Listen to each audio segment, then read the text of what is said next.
I want you to think about your mind as a very powerful, very sophisticated computer. It's your own personal operating system.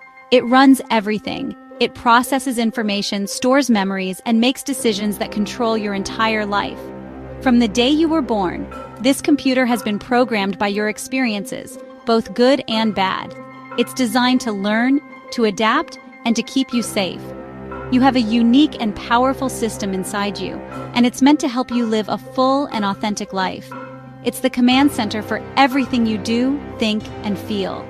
It's the hardware and software that make you who you are. Now imagine that something happens. A difficult, painful, or overwhelming event occurs. In the world of computers, this would be like a malicious file being downloaded without your permission. This is what trauma is. It's not a memory, it's not a story. It's a piece of malware or a virus that gets installed into your operating system. This bad code wasn't part of the original design. It's an external program that forces its way in and starts to interfere with the way your system is supposed to run. It's a foreign invader that doesn't belong there. And its only purpose is to disrupt your normal, healthy functions. You can't see this virus with your naked eye, just like you can't see the code running on your laptop. Instead, you experience its effects. This trauma malware is a pattern. It's a program that gets stuck on a loop, running in the background of your mind and body. It changes how you react to the world. It alters your threat detection system. It makes you feel like you are still in danger, even when you are perfectly safe. This program doesn't just live in your thoughts, it lives in your body, in your nervous system. It's in your gut feelings, your tense muscles, and your racing heart. It's an invisible force that is constantly influencing your reality. The most important thing you need to understand right now is this. This virus is not you. It is not a part of your core identity. It's not a character flaw or a sign of weakness. It is a program that was installed without your consent. It is a separate entity that has attached itself to your system. Believing that the virus is who you are is the biggest lie trauma tells you. It wants you to think its fear is your fear, its pain is your pain, and its limitations are your limitations. But they are not. You are the computer, not the virus. And that is the first step to getting your power back. So this bad code is now running in your system. What does that actually look like? Well, this trauma malware hijacks your normal, healthy responses. Think about it. Your computer is supposed to open the files you want, run the programs you choose, and connect to the internet when you tell it to. But a virus can change all of that. It can make your computer slow down, crash, or open pop-up windows you never asked for. The trauma virus does the same thing to your mind and body. It takes over your emotional responses. It can make you feel angry, anxious, or shut down for reasons that don't make sense in the present moment. This malware creates its own set of rules. It tells your system, the world is not safe, or people cannot be trusted, or you are not good enough. These rules then become the default programming for your reactions. You might find yourself avoiding certain places or people. You might overreact to a small comment from a loved one. You might feel a constant sense of dread or exhaustion that you just can't shake. These aren't your authentic reactions. These are the symptoms of the virus. It's the bad code running a script that you didn't write and you certainly didn't approve. It's hijacking your life, one reaction at a time. This hijacking process is sneaky. It happens in the background, so you might not even be aware of it. You might just think, this is just how I am now. You might believe that you are an anxious person or an angry person or a person who just can't connect with others. But that's the virus talking. It's a master of disguise. It integrates itself so deeply into your operations that you start to mistake it for your own personality. You start to believe that the glitches, the error messages, and the system crashes are a fundamental part of who you are. This is the most damaging part of the malware's effect on your life. The truth is, your original programming is still in there. Beneath the layers of this bad code is your authentic self. That is the part of you that is calm, loving, and capable. The virus hasn't deleted your core operating system. It has just put a filter over it. It's like trying to use a computer that is lagging and constantly freezing. The hardware is still powerful, but the malware is interfering with its performance. The goal here is not to get a new computer. The goal is to find this malware, isolate it, and delete it so your system can run the way it was always meant to. When a computer has a virus, it starts showing signs of trouble. It might freeze up. It might show you an error message, like the blue screen of death. It might run certain programs over and over again without your permission. These are the glitches. In your life, the glitches caused by trauma malware look like anxiety, depression, flashbacks, or nightmares. They are the system's way of telling you that something is wrong. That feeling of sudden panic when you hear a loud noise, that's an error message.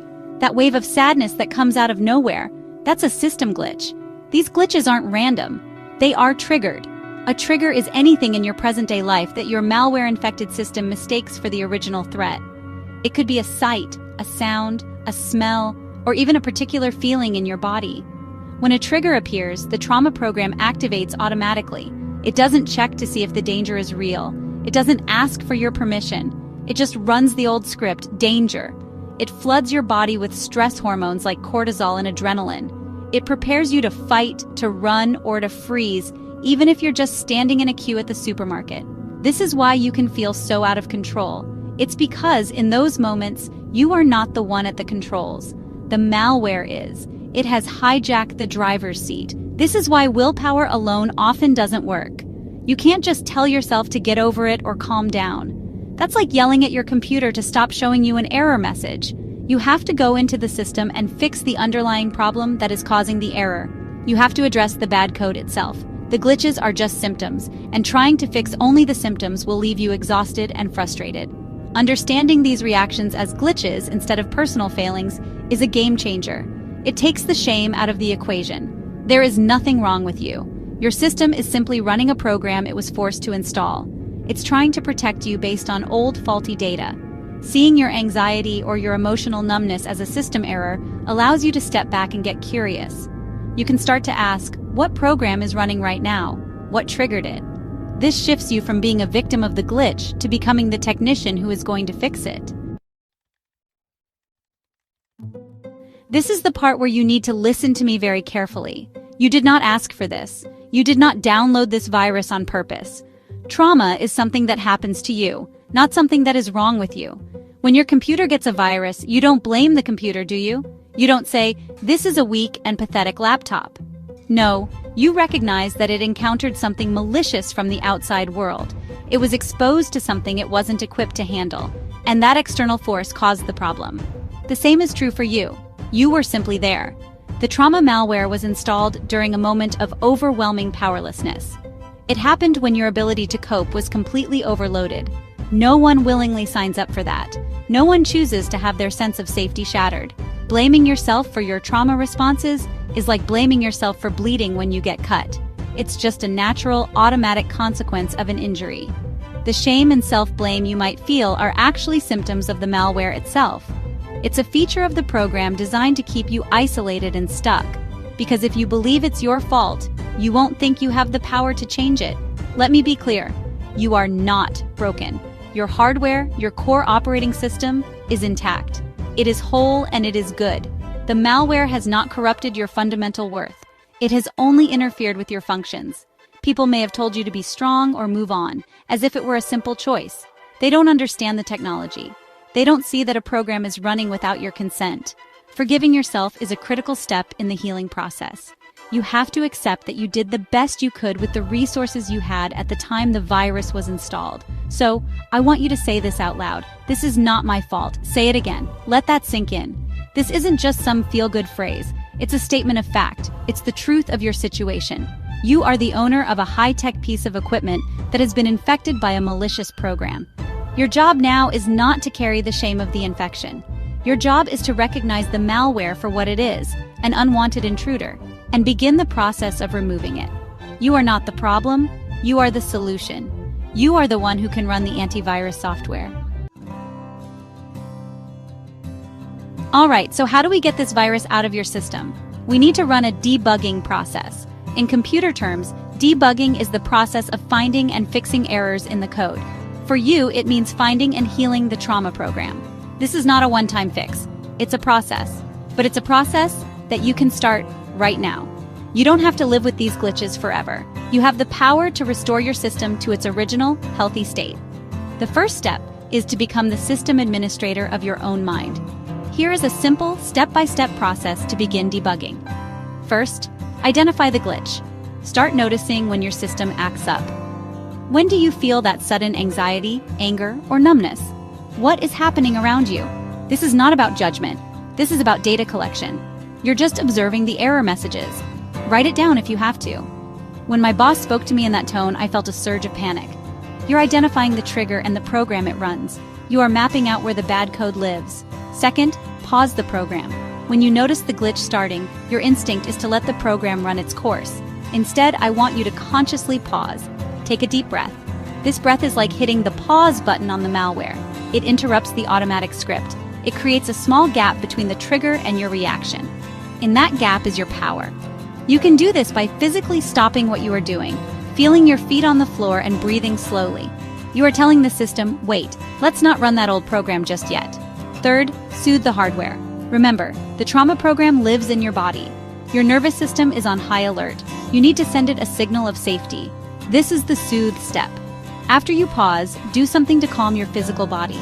Put a hand on your heart. Wrap your arms around yourself in a hug. Splash some cold water on your face. This sends a message directly to your hardware, your nervous system, that the danger has passed. It tells your body, you are safe right now, in this moment. This step is critical because it deactivates the fight or flight response. Finally, recode the response. In that calm space you've created, offer your mind a new thought, a new line of code. It can be simple, like, that was then, this is now, or I am safe, or I can handle this. You are consciously choosing a different response instead of letting the old malware run automatically. You are beginning to write a new, healthier script. So what happens when you keep doing this? What does life look like after you've debugged the system and removed the trauma malware? Let me tell you, it's like getting a brand new computer. Or better yet, it's like restoring your computer to its original factory settings. It runs faster. It's more efficient. It does what you want it to do. When the trauma program is no longer hijacking your resources, you get all of that energy back. The constant low-level stress disappears. The mental fog lifts. You feel a sense of lightness and clarity that might have been missing for years. Without the virus, your emotions become your own again. You can feel sad about something sad and happy about something happy, without the old trauma program distorting the experience. Your reactions start to match the reality of the present moment. You can trust your feelings because they are no longer being hijacked by the past. You can form healthier relationships because you are not constantly scanning for threats that aren't there. You stop seeing danger around every corner and start seeing opportunities for connection, joy, and growth.